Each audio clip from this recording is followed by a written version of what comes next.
land bank, eto, sa legal ka. But if the COA will let you to comply, will you Comply. comply or not? There is one of the exceptions to the bank secrecy law is if COA... No, it's not stated in the bank secrecy law na exempted ng COA. It's not. That's the ruling of the Supreme Court. Di ba? It's a DOJ case. Tama? It's also in the government auditing code. Oh, but that is not in the COA. The COA is exempted. Yun ang pinapalo ng land bank? Yes. COA is the disclosure to COA in connection with its audit function is an exemption to the bank secrecy law as provided for under the government auditing code. Hindi. Okay, anyway, pero exempted ang COA. Malinaw. That's correct, Your Honor. Anyway, we don't need the... Anyway, Congressman Zia, ganito po, alam mo, kahit ano pa ang paikot-ikot dito ng land bank, pero yung mga specific question, which is, I do believe, that cannot be covered by the bank secrecy law, yun lang puntarya ko, because I can still get all those documents, not from you, but from COA. Kaya nga sinasabi ko sa iyo, attorney, you're under oath, pinapasabit kita, titingnan ko yung posisyon ng OGCC, kasi malinaw po yun. And I will also communicate with the chairman of the land bank. Titingnan natin, if indeed, tama po yung opinion mo. Now, but of course, question of data, I still can get it in the COA. Tama, COA? Attorney, tama po? Mr. Chair, as long as it is officially submitted to the Office of the Auditor, to the COA itself, and the request complies with the rules on the issuance of the documents being requested by from COA, then I think we can give the documents, as long as it follows the guidelines for providing the copies of the official documents submitted to COA. DBM, wala ako kanina but you were asked about the ceiling for LGSF for barangay. Sabi mo, for example, yung 30 million. 5. Di ba? 5 lang? Sa 2024 guidelines po, it's 5 million for the barangays and for exceptional reasons like yung mga disaster-related, pwede pa po silang mag-request for additional. Pag may calamities, etc. Special cases yun, di ba? Sa special cases yun yung sinasabi mo. Yes diba, po, Mr. Chair. May exception doon. Yun po yung exception. Oh, yeah. Thank you po. Now, with regards to municipalities and province, yung province dito, 30 million lang eh. This is the local budget circular 155. For the 155 po, the province, it's maximum 30. Amount of 30. Yeah, 30. And then city, 20, and municipality, but hearing from the, for AIX. But hearing from the statement from the Vice Mayor of Cotabato, 150 million in one tranche. While the province is only 30 million. And city is only 20, municipalities only 10, and barangay is only 5. Yung releases. COA, are you familiar with this? Local Budget Circular 155 of DBM. No, Mr. Chair. No, kindly check it. Kasi ang sinasabi nyo kasi kayo lang in charge sa releases. But you have also to follow the guidelines coming from the DBM, particularly the Local Budget Circular 155. Ito malinaw. Maximum for the province is 30 million. City is only 20 million. Municipality is 10. Barangay is 5. Mr. Chair, if I may. Yes. Opo. May I also highlight na yung LBC 155, ang coverage po niya is yung mga LGSF FA to LGUs that is consistent with the 2024 GAA po. So, hindi po namin kino-cover po yung GAAB ng Bangsamoro po. Hindi nga eh. Apo. Eto na naman tayo, di ba? Malinaw na yung ang BARM is considered LGU. Malinaw na yun. Anong BARM? Is it another republic, a different republic, that they cannot be considered an LGU? Malinaw po. Yes, Mr. Chair, just for clarification po, ito po ay yung dun sa inallocate natin sa GAA po. Yeah, Because but, po, yung sa BARM po kasi po, sabi po, it's funded under the Black grant. Black Alam ko grant. po, but ang guidelines, all guidelines should follow. Oo, and consistent with the guidelines of the national agencies. Kahit saan pa yan. Pag DSWD, they should follow it. Though yan ay black grant. Now, it's still legal issue, but nagsasabi ko lang po, based on the local budget circular nyo, malinaw po dito. Eh, anong pagkakaiba ngayon ng province of Negros Occidental or the Negros Island Region or Region 6 doon sa BAM? Di ba? It's still a region under the Republic of the Philippines. Kaya COA, attorney, please take note on this.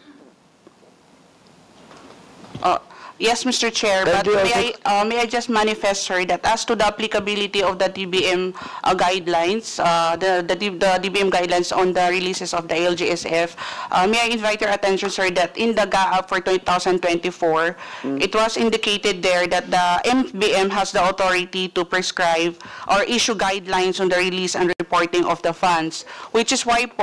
Ma'am, sorry, attorney, but it should be consistent with the law.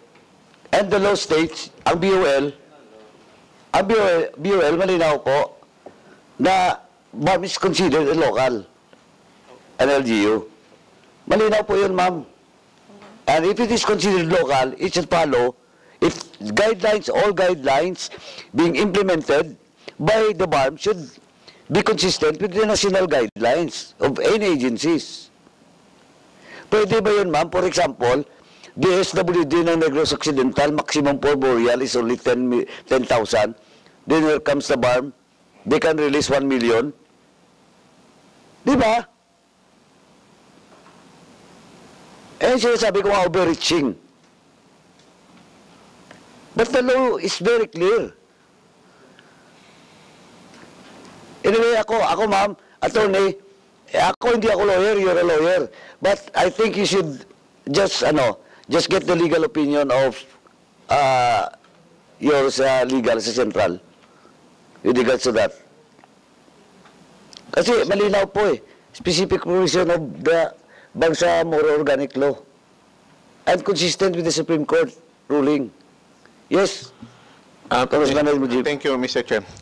Ma'am, kanina, may tanong lang ako, ma'am. In case of conflict, sinasabi ng BOL, between national law pati regional law, ang masusunod is national law. Di ba? Nasa provision yan ng BOL. Second, in case of conflict ng legislation, anong circular, pati kung ano yung sa BOL, ma'am, ano yung masusunod? Yung special law nila or yung Bangsamoro Organic Law? Mr. Chair, I cannot comment on that because that is a question of law and that is beyond my Pero, jurisdiction. siyempre, ma'am, kung ano yung, una lawyer ka, ako hindi po ako lawyer. Pero sinasabi ko lang, based doon sa mga sinasabi nila, in case of conflict ng special law, pati yung provision ng Bangsamoro Organic Law, anong masusunod? Again, Mr. Chair, I would like to defer for if there is a need for us to request for legal opinion before the legal office of COA, we will do so po. And we will submit in due time the legal position of the COA as regards the matter. Ma'am, kanina kasi sinagot nyo ho, yung issue ng validity ng appropriation na 2 years, di ba? Kasi nasa BAAB yun. Tama? Di ba kanina? Yes po. Okay. Specifically po, nasa GAAB po siya ng 2024. Yeah. Pero ma'am, sa Article 12, Section 19, second sentence ng second paragraph ng Bangsamoro Organic Law, ang sinasabi niya rito, any unspent amount in the current year's block grant shall revert to the Bangsamoro Treasury under a special fund for reappropriation. Actually, sinabi talaga yan. So, ang hindi ko nga maintindihan, but anyway, ma'am, hindi naman ho talaga sa inyo yon. Pero ang sinasabi ko, merong provision sa BOL. Kaya yung issue ng 2 years validity is inconsistent sa provision ng Section 12 ng Bangsamoro Organic Law. Kasi nga sabi ko kanina, di ba si local government, pag meron silang savings, ibalik nila sa general fund nila, tapos i-appropriate nila. Kasi nga, ang category talaga, even sa ruling ng Supreme Court sa issue ng synchronization, based sa structure ng Constitution, is local government ang autonomous region.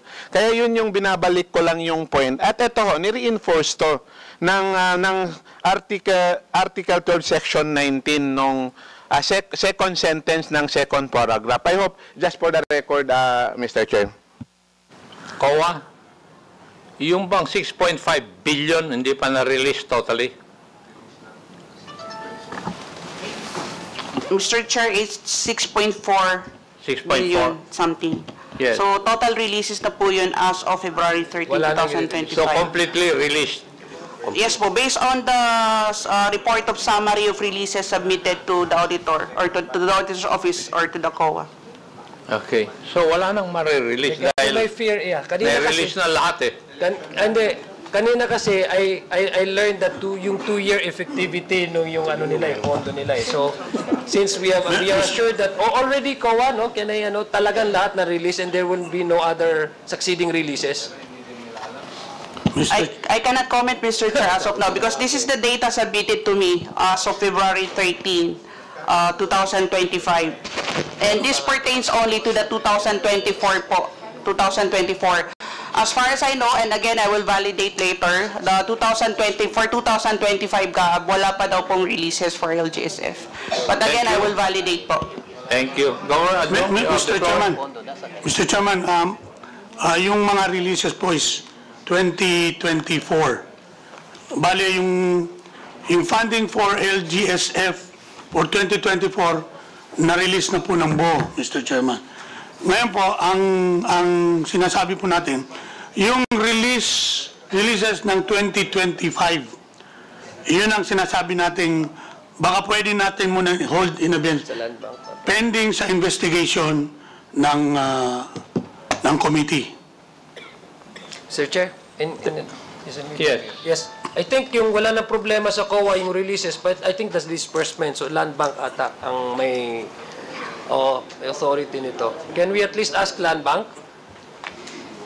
Would that be since there's an investigation, an inquiry on the propriety or the manner by which these funds are being utilized and being disbursed, can the Land Bank at least can we request Land Bank to at least put in hold yung disbursement ng mga pondo na ito? Habang may pinag-imbestiga natin, Mr. Chair, itong paggamit ng pondo ng LGSF. Mr. Chair, I'd like to convert that into motion. I move that we direct the Land Bank to at least hold in abeyance the disbursement of these funds, Mr. Chair, prior to the Land Bank, could you please comment on the motion first? Raj, would you listen to that? Yeah, would that be legally sound if we request that to Land Bank? No. I cannot hold that. Kaya nga sa presidente na tayo ng Land Bank pupunta eh. Yeah, wala silang authority.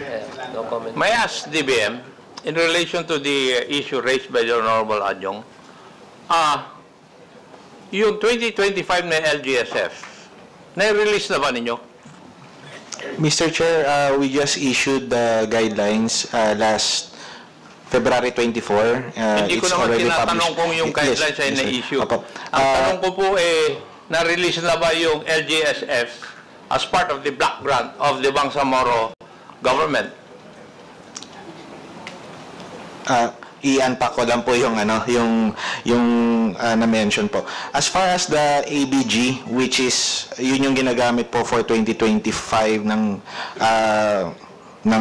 BARM government po, ay ito po ay comprehensively released na po yung SARO niya. And as mentioned earlier po, yung NCAs po nun ay monthly po dina-download. Meanwhile po, yung na-issue po namin po is for the LGSF-FA ng 2025 GAA po ng national government. And therefore po, 2 days pa lang po siya, and possible po na wala pa po kami na re-receive na mga request, and therefore wala pa po kaming mapaprocess for fund release, Mr. Chair. Thank you po.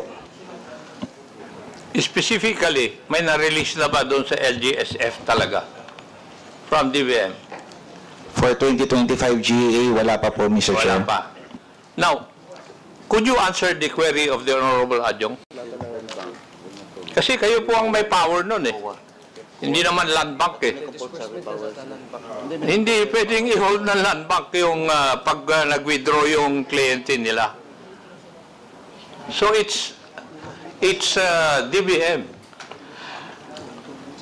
Mr. Chair, for that, may we clarify on the process ng kung paano po dina-download yung funds. So we release the SARO and NCA to the BTR, and the BTR will release it dun sa mga banks and ng mga specific LGUs po.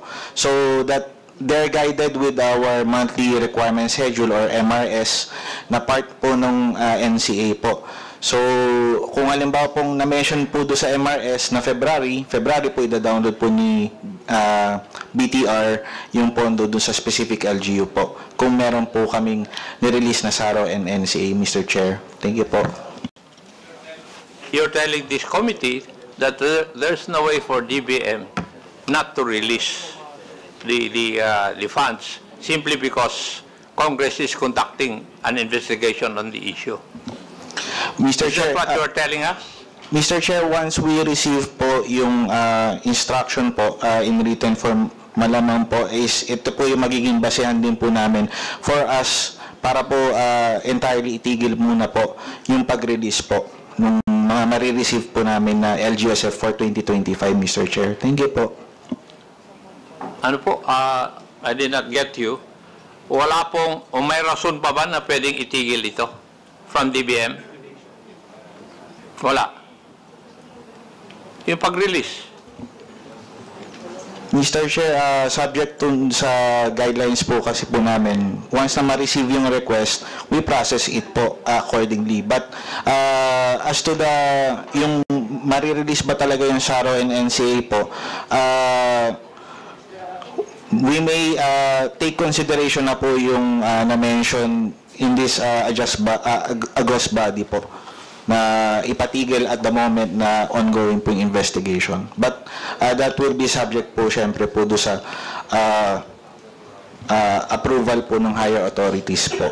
Hindi ko po mention right now. Thank you po. The Honorable Mr. Chair. Di ba ang releases nyo naman monthly? For NTA and ABG po, yung Kaya nga, yung Black Grant, nire-release nyo yan monthly. Apo. So, kumbaga, kung ang Black Grant is 90 billion, i-divide nyo yan in 8 to 12. Correct po, Mr. Chair. Okay, tapos monthly ang Yes po, releases. Mr. Chair. So, hindi nun nyo ma-distinguish dyan kung ano yung class expense nila. Ang magdi-define yan, yung regional government ng Bangsamoro Autonomous Region. Correct po, Mr. Chair. Kung gusto nila halimbawa meron silang halimbawa LGSF for 2025, hindi pa maabutan ng election ban, nasa kanila yan kung gusto nilang mag-release.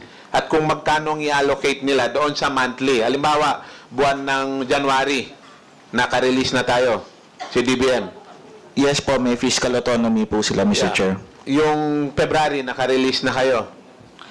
For the ABG, yes po, Mr. Chair. But I'm not quite certain po kasi si BTR po yung nagda-download mismo po. So, kaya nga. Yes po. Kasi kung monthly. Kaya, ang tanong ko sa COA, for 2025, COA wala pang na-release LGSF?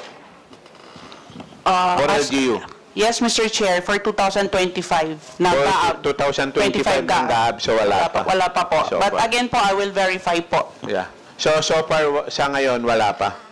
Kasi hindi, Mr. Chair, ako ang tingin ko, hindi rin natin talaga makontrol yung pag-release. Kasi hindi si DBM ang mag-determine kung magkano ang LGSF. Kasi ang class expense is defined by GAAB eh.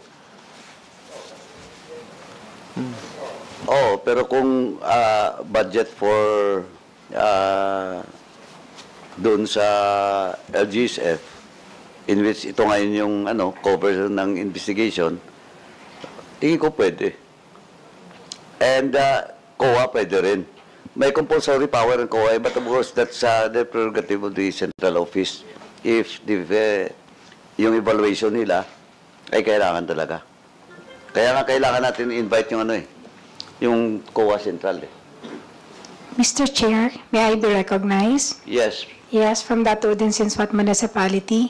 In our case po kasi, sir, hindi kami connected kay Land Bank. Development Bank of the Philippines po yung account po ng ang bangko po namin. So, baka po makonsider din po yung DBP. Thank you. DBP Cotabato. Apo. Ayun. Comsec, please take note. Thank you, ma'am. Mr. Chair, Before I recognize Attorney Torreira, yes, Gov, you're raising your hand. Hindi lang po, Mr. Chairman, ang DBP. Andiyan pa yung veterans. Veterans ba na nagda-down? May mga LGUs, Mr. Chairman, na doon ang bangko nila. Anyway, Comsec is directed to invite representative from veterans from sa BARM. Yes, Attorney. dito kasi sa side ng Maguindanao del Sur, meron ding DBP Tacorong.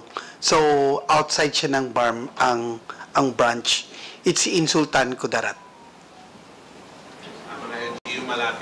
Ang malapit doon sa Tacorong ay nagtatacorong po rather than DBP Cotabato. Pero DBP din. DBP rin po, Okay. sir. All the more that we have to invite a representative from DBP on the next hearing. Comsec, please take note of that.